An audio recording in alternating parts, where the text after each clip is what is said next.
the walls are the owners of the property on which we gather today.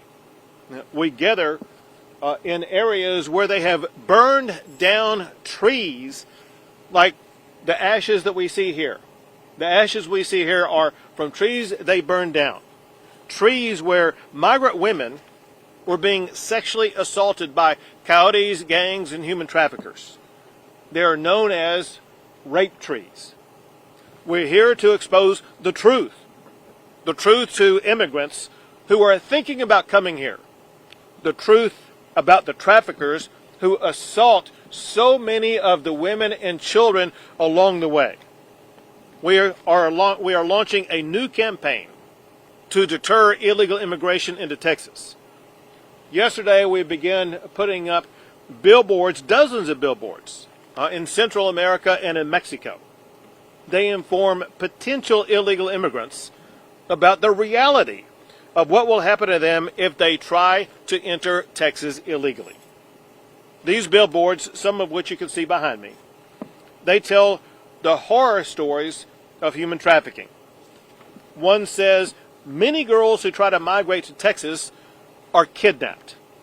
Another sign says, your wife and daughter will pay for their trip with their bodies.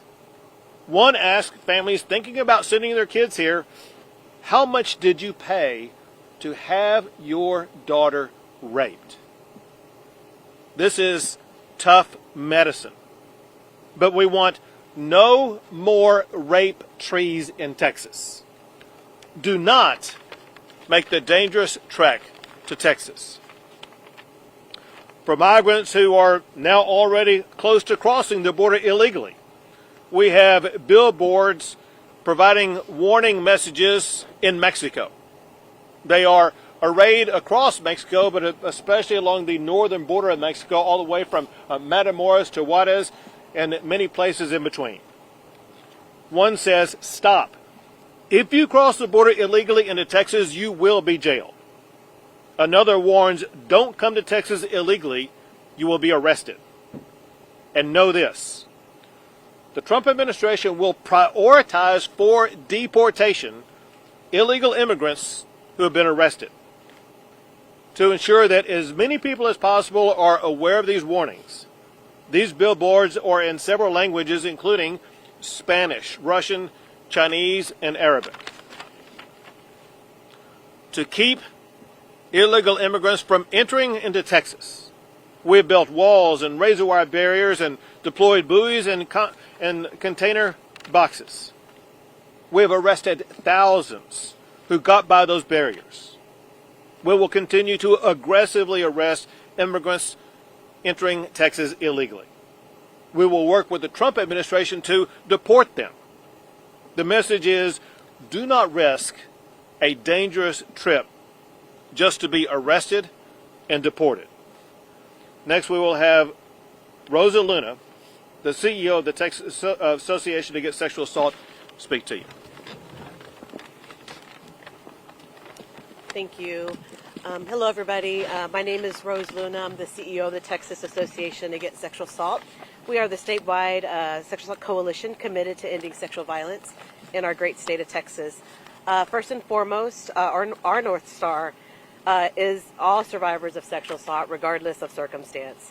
Unlike other states, in Texas, we have state-specific statistics. And according to these figures, 1 in 5 Texas men and 2 in 5 Texas women will experience sexual assault at some point in their lives. This prevalence is staggering, but those are the numbers that we know. Those are the numbers that we can grasp. Alternatively, and the reason why I'm here is there is a largely unspoken sexual assault crisis impacting women and children migrating to the Texas border. Acknowledging this issue and its profound impact on survivors is not just crucial, it's our responsibility. The anecdotes from women who have made this journey are heartbreaking.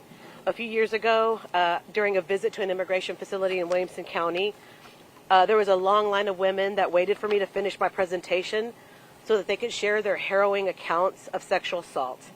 It was gut-wrenching, it was heartbreaking to know that I was the first person that they felt safe enough to share their story with.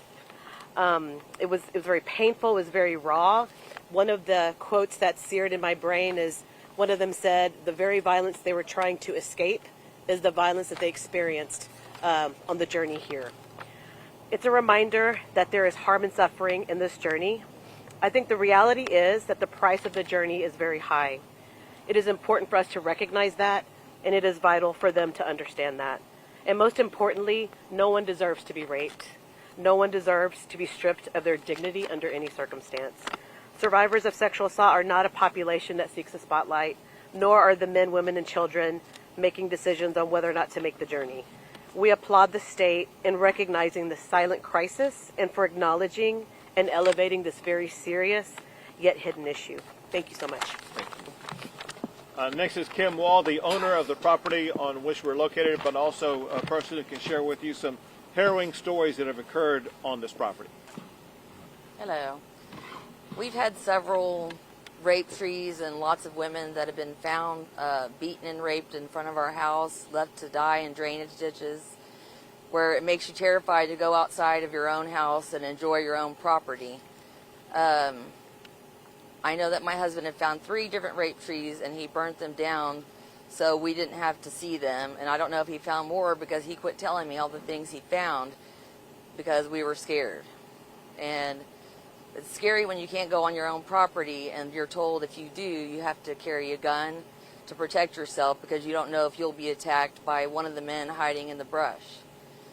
There's been numerous children that have been found, different illegals, and we found 3 people that were found murdered this last year on our property, and it's just scary. And we all want a better life for everybody. Thank you. And that little girl? The little girl. No, the one that raped here. Oh, the one that they found in front of the house? Yeah. She was raped by 12 different men and beaten, left to die. And we were told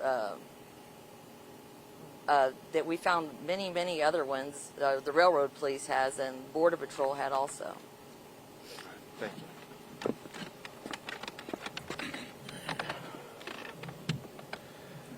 I want to thank Kim and Martine for opening up the property, but more importantly for being able to share their story about the reality of what's happening on a daily basis, especially under the Biden administration with the open border policies that have led to so many sexual assaults, murders like what she talked about on this very property. It's a deadly situation, a horrific situation for those who are victims of sexual assault.